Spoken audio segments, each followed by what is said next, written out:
Welcome to the city of frost and fire. You are going to discover the authentic stories of the extraordinary people that define our north of normal metro. I am Conrad Fargo, and this is the Fargo Five. A little nervous today. I didn't even press start on the record, so the video is going to be delayed. You're just going to have a face in the first few seconds.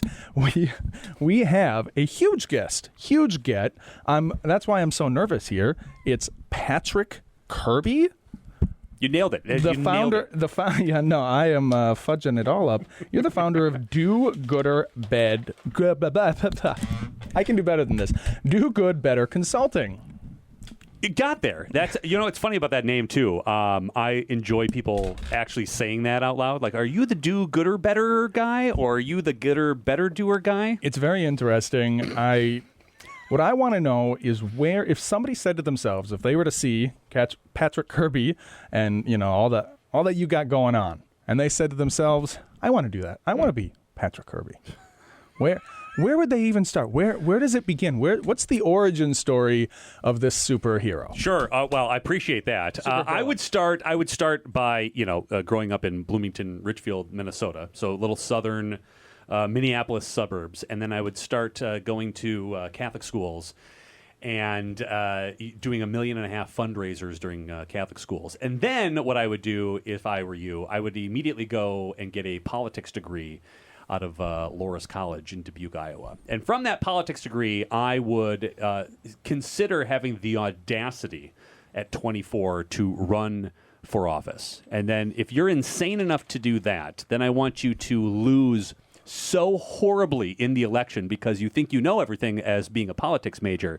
And then you lose terribly, and then you say, oh, but wait, I raised more money for my campaign than I was legally allowed to spend. And, maybe I'm a terrible politician. Maybe I'm a really good fundraiser. And then you should do that for the rest of your life and then have a bunch of gray hairs that I have currently and then end up doing fundraising forever. So let's go back to the politics part. Yeah. So you've got a degree in politics. Yes. Not political science. That? Okay. Politics. Yeah. Where does that come from? What university did you go to? Loras College. Okay. And where's that? It's in It's in Dubuque, Iowa. Okay. By the way, their mascot is a dewhawk. Now, I would ask me, what's a dewhawk? Yeah, what's a dewhawk? It's the opposite of a don't hawk. Okay. That's a terrible dad joke. It's in Dubuque, Iowa.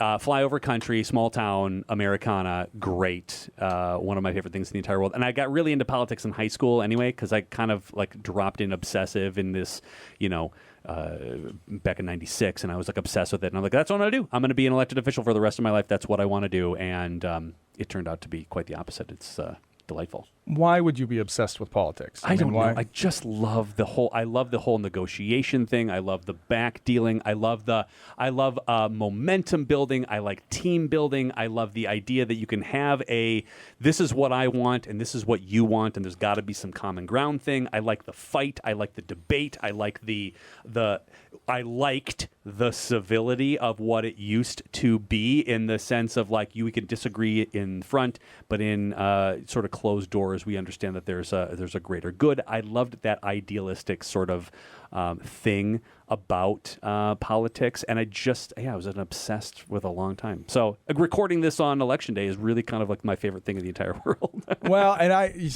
and we were talking a little bit of politics before we started the show, of course. Mm-hmm. This show we do not. Usually I neglected to tell my usual joke, which is I ask my guests, do you have any really, really strong religious or political opinions you just have to get off your chest right now, because I'd rather hear it before the show. So I'm glad we got it out. Great. Because it's not politics, but you did run. What position were you running for in the first place? The House of Representatives in District 63B. This is back in Iowa. No, this is back in Minneapolis, too. So okay. I was facing a six-time incumbent, and it was, I thought I could win. It was great. So you're born in Minneapolis, you move to Iowa, you go back to Minneapolis, you lose your election. Yep. And you got too much money, you don't know what to do with it. And so then we get into the nonprofit world. Yeah. Okay. Found myself back in saying, I worked for my old high school doing some fundraising and alumni stuff, spent a brief stint in sales, and I got yelled at for unrelated shipping issues in both English and Chinese. I didn't like that, and so I hopped back into the nonprofit realm, and I started really my big kid job at the Cystic Fibrosis Foundation. out of the Twin Cities. And so I was their senior director, and I did their big galas and their walks and that kind of programming. And that was really kind of an eye-opening piece because, again, if you know anything about cystic fibrosis, which maybe you don't, which is it's like it affects the lungs and the pancreas. It builds up a bunch of mucus. It was terribly deadly for kids. And it only affects like 60,000 people in the United States. Well, that is not enough people to be affected to get government funding to find a cure. So all these parents decided that, well, heck, if the government's not going to do it, we're going to do it ourselves. We're going to form a foundation. We're going to raise money, and we're going to pay the pharmaceutical companies on their behalf to do the research, and so we don't have to worry about them taking a risk. We'll take the risk, this venture philanthropy concept. And then we're going to do it and take it to, phase 1, phase 2, phase 3, and then it's going to be wonderful. And that's really where I got this idea that these small groups, small, organizations who have a real passion for stuff, but maybe don't have the ability to finance it, or they don't have the network to finance it. That's kind of where the seed planted of Do Good Better in general. And then, from there, I kind of went to Fargo during kind of the oil boom, opened up an office, and then I was immediately recruited out to work at the Anne Carlson Center out of Jamestown, North Dakota, which was the best job, by the way, the best job I ever had in the history of jobs ever. And if you haven't been to the campus or you don't have any affiliation with the Anne Carlson Center, it's absolutely wonderful. It's for individuals, young adults, children with severe developmental disability and delay, like the ones who survive because of the grace of God or miracle of science at the center itself. And they've expanded out to like campuses across the state. But I remember specifically me complaining about like spreadsheets and budget spreadsheets as I'm like sort of walking down the hall muttering to myself. And I remember a moment where there was a kid who was screaming down the hall, like just racing down the hall, and the teachers are chasing after him. His nurse is chasing after him, they're all chasing after this kid. And he's laughing. He's like, "You can't catch me." And he races past me, and I'm chuckling the entire time. Like, I'm not going to help. I got budgets. Well, it turns out that this kid was told at birth to his parents they'll never walk or talk ever with his disabilities. And this kid at this wonderful facility was now racing and screaming and walking and talking and just really becoming this independent human being. And that type of like amazing work is like, that's the nonprofit world, whether you're working with homelessness or you're working with food scarcity or you're working with anything else. And so my obsession in the nonprofit realm and how to fund people like that kind of grew.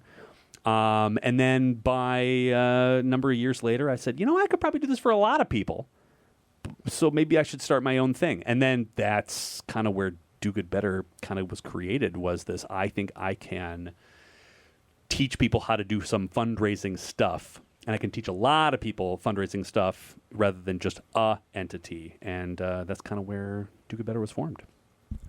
Well, it seems to me that if you hadn't had gone into the politics realm, if you hadn't had tried to run on that, you wouldn't have had the extra money, and you would have never ran down that position, right? I would have never realized that I had that fundraising ability, or the passion to do it, or how easy it was to ask for, or that kind of thing. So it was a really natural. A natural move into that thing. And again, being a theater kid is always helpful, right? Being able to talk and being able to present and being able to stand in somebody, that's kind of nice for politics and fundraising. I think having just sort of the upbringing that I had on sort of the sense, my dad he started his own business, and I was like, I was so intrigued and so fascinated by that. I was like, that kind of helps, start the old business too. But it all kind of collectively made sense. And this weird sort of background of, politics and theater and speech and like all these kind of like things put together, wrapped up into one business that was kind of made up on the spot. And so when you began Do Good Better, how did that actually start? So you were already working with other nonprofits. You said to yourself, I can do this. But I want to know exactly, what was your living condition? Where were you in town? What were you doing at the time that was the job? And how did the idea of were you always kind of thinking to yourself, I could start my own organization that helps people? Because it's a consulting firm. Right? Yeah. And where do you get it inside of your head that's like, you know what I'm going to do? I'm going to give people really good advice, and they're just going to give give me money in exchange for the advice. So when I was working at the Anne Carlson Center, I would get approached by a lot of individuals or organizations like, hey, can you give me some advice, or would you mind mentoring us, or hey, would you have some opinions about how we can do this? And I go, yeah, of course I would, yeah, because I don't mind sharing out any particular information. It was kind of fun. So the more and more people who would ask me about how we were doing this, or what we could do better, what they could improve on their fundraising stuff, that's kind of really where it started. I got an opportunity to mentor a whole bunch of smaller organizations or individuals who just had questions. And so that kind of really began it. Now, as an advice to any entrepreneur, I'll give you this, which is you should probably not just have your third child and be the one who has health insurance and think it's a really good idea to start without a really good game plan. Wait, are you talking about yourself? Yeah.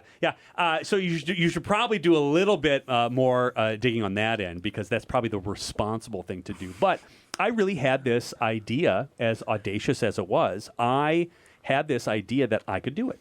I'd seen my dad do it. I kind of built a game plan. I did a little bit of asking on potential clients of like, hey, if I ever decide to do my own thing, would you be interested in services rendered by me? So I did a little bit of making sure that the leap wasn't nothing, right? I had a thing to fall into. But then I just did it. And again, I go back to where I saw my dad start his own business, and I was so obsessed with the ability that he moved through the world and did his own thing and was responsible for being his own boss. He was only accountable to him. The things that you are successful is based on the amount of work that you put into it, and I loved that. And there was something that was inside, and I tell very few people about this. I had made a thing by the age of 40. I wanted to start my own business. That was the thing. I just had it in my brain by the age of 40. I did it a little earlier than that, but that was one thing that I just had in the back of my brain that I had seen my dad do. I did it myself. That's what I wanted to do, and I did it. Leapt, and then poof, now it exists. Now it exists. Now you're out there. You're making things happen. Obviously, you've been doing this a long time. You know a lot of people. We talked about how all the different overlaps. To recap, you're born in Minneapolis. Mm-hmm. You get into politics, so you move to Iowa to learn more about politics. Yes. You get a politics degree. Yep. Not poli-science. Yes. It's very, very specific. And then you come back. You try your hands at the politics. Yep.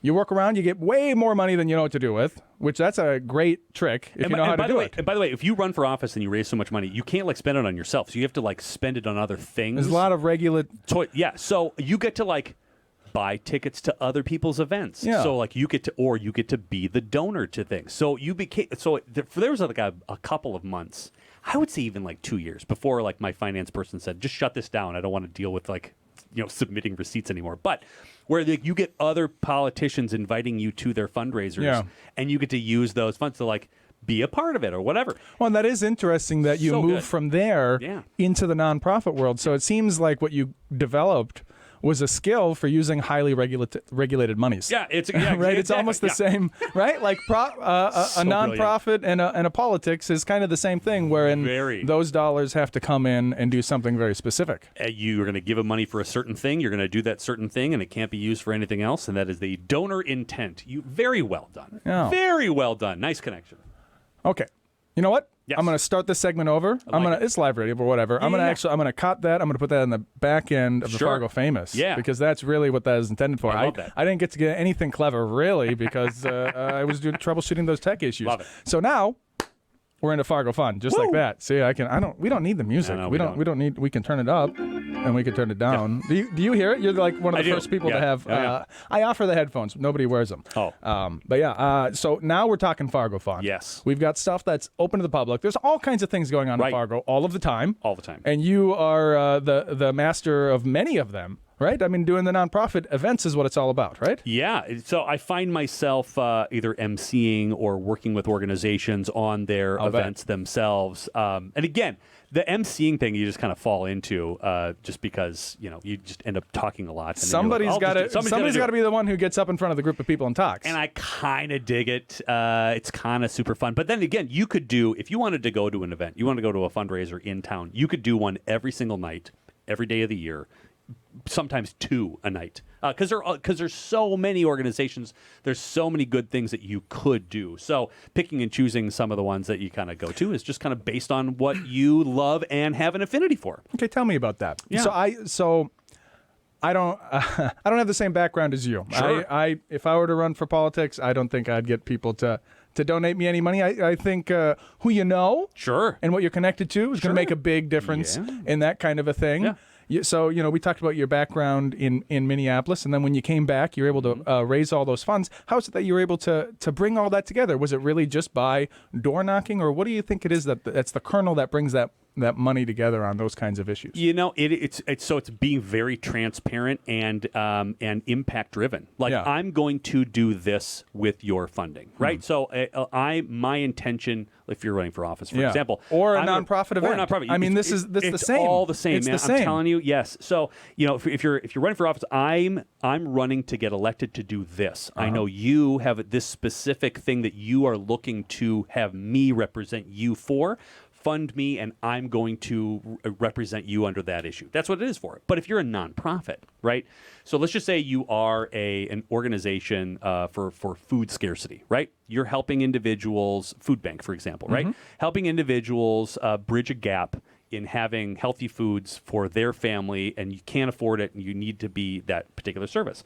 Finding individuals who love the idea of you helping people, or love the idea of helping eliminate food scarcity, or who may have had issues in their past in food scarcity, so they're completely aligned with it. Now, as a fundraiser, all you do is go, listen, I know that you find our mission fascinating. You know the impact that we make. Our goal is to raise $10,000 to provide 150 families with this amount of food. Would you be willing to help us achieve that goal? I didn't even ask you for money. All I asked you is if you'd be willing to help us achieve the goal. And of course, I'm like, yes, of course I am. And now it's up to you as the person to, sort of commit to a dollar amount, so that makes you feel like you're in control and makes you feel like you're going to give. You're going to think about what you can give to the best of your ability. You're going to feel great about it, because my follow-up is, hey, I just want to reach out and say thank you. Your $100 did this. So how long have you been doing that? Like 10 years, 20 years? 20 years. 20 years? Yeah. 20 years. Do you think things have changed, recently, or even in the last 10 years? Have you felt a shift? So I guess what I really wanted to get around, and this is still more Fargo famous. Well, but it's part of Fargo Fun, because if you're going to go to a nonprofit event, right, which we're going to talk about in a second, is knowing why you are there and why you're passionate about showing up is actually the most important thing about it too. So I love this. What I've come to notice, and I mean I've been doing things a lot, not as long as you. I'm kind of newer to the entrepreneurial space. I always joke I haven't had a job in 13 years, but I mean I'm kind of putting it together one brick at a time, and I'm coming from very low, and these higher brow, higher concept things. Yeah. What I find is more difficult is just getting people's attention. Yeah. Like just getting people, getting people, like you give off something for free. I did an event where I tried, so why do I do it? Just so I can know people. Yeah. Because what I've learned is that who you know is so important. And I come from a background where I don't know anybody. I don't have anybody. Yep. So I'm trying to just build that network. And I said, well, what can I do to get out there and know people? For a while I was teaching Japanese for free on the weekends. Just throwing that out there, just so I can meet people. I met a few dozen people. I was part of an event we did on Broadway Square. We had 1,300 people show up. And Great, great, amazing. Exciting, right? But I don't know that I understand, even having gone through all of that, how it is that I got anybody to care in the first place. And then moving forward, it's always difficult to get people. Yeah. And I feel it's I talk about this a lot when I do my consulting for for-profits and smaller entrepreneurs like myself, I call it, my phrase for it, maybe this is a real phrase, I don't know, I should Google it. I call it the attention economy. Yeah. That's what I call it, is that, like, if you pick up your phone right now, this is what I always say, pick up your phone, you look at it, how many things want your attention, right? Yeah. I've got Airbnb yelling at me, my Blink is going off, I got a text from the Flex MLS, from Google, from, something, Everybody wants to reach out and grab me. How do you get people's attention? How do you get them to care? Yeah, especially in the nonprofit realm, you really need to find your super fans. And so that is a question of curiosity. So if you've got 1,300 people in a room and you've got their attention, I think really it's very difficult to be everything to everyone there. You just can't, because if they're coming from all different backgrounds, they're just curious about it, it's kind of maybe it's a fun event, right? This sounds fun. But really, the mission is very serious, or the mission is very centric, and most people might not want that level of detail. But there's a handful of people who really want or really are interested in that thing. Your job as a fundraiser, your job as a nonprofit person, is to find the people that are super passionate about that, and then lean in hard. Ask them why, right? So being curious, and then the alignment piece is it. So a lot of fundraising tactics would be like, you need to send out 1 billion emails and buy ads and just send everything everywhere. Most people who are going to get whatever you're sending out don't care, and that's okay. By the way, it's okay. You want to find the people who do care, foster those relationships, and that's where you become the big heavy hitters, the people who will open doors for you because they love what you do so much. They're like, hey, I know people who have valued, would like this mission, who are like me, that want to make a difference, blah, blah, blah. And all of a sudden they bring other people to the table that would be very interested in what you have to say, rather than you just shouting it into the ether, if you will, and just hoping somebody hears it. Because that attention thing is actually really real, right? I think people have the attention span of fruit flies at this point, right? Because you're always distracted with something. But if you are very dedicated to it, if it means a lot to you, you'll pay attention to it. For example, I'm on the board of the Homeward Animal Shelter. Super proud of that. Adopting, my first dog was an adoptee pet. It's just my favorite thing in the entire world. I love this organization so much. If I get something about a adopted animal or something within an animal adoption, I'm going to pay attention to it, because I'm locked into that as a thing. Or because I've spent an inordinate amount of time in the nonprofit space working with developmental disability and delay, like whatever organization works in there. If somebody has something really interesting and cool to say about that, I'm locked in. I'm going to read it. If, for example, someone's going to say something about, travel soccer, I'm not into travel soccer sports, I'm not going to pay attention to that, right? So finding the people who really love what you're talking about and then really investing a lot of time in them will open up more doors. And it doesn't seem like it makes sense, right? You think, I'm going to cast a giant wide net, people are going to really love what I talk about, and that's fine. But really, when it comes to fundraising, it really comes to relationship building, the niched down thing that you can talk about really hones in on the people who are interested in that, and then you just go from there. The median donation, both to your political campaigns or to your nonprofit campaigns, which do you suppose is larger? I would say... And what's the scale of them? Yeah, politics is interesting because you've got a limit how much you can give. Yeah. So there's a limit to how much you can. Like 1,200, right? Yeah, something like that. It's changed over the years. Back in the day when I ran, and it's unlimited when it comes to nonprofits. Yeah, and I think the bigger donations, the bigger the impact, and you can really tell this amazing story on how if we build this building or we expand this program, the number of kids we're going to help is this. Your direct donation is going to make this happen. It's about the story. It's all story. It's all connection. It's all of that. And I think that's what makes nonprofit so exciting to me, is that every nonprofit has value. Every nonprofit serves a purpose. They're filling the gaps the government can't and won't do ever, and they are the gap fillers of programs that make this community run. And regardless of where you or what organization that you represent or you're obsessed with, it matters. And sometimes in the nonprofit world, you need to say that over and over again, because again, people have this, nobody's paying attention to us, or don't feel as if we're making it too big of an impact. Yeah, you are, but you're thinking about not everybody. You're chasing those vanity likes and vanity metrics rather than those impact numbers, and really sort of getting to the root of who loves you the most and who's really, really interested in what you're doing. So. Coming up, You've got an event coming up, and we're going to talk about that in our next segment. So we're going to come back with Fargo Fun. Don't go nowhere.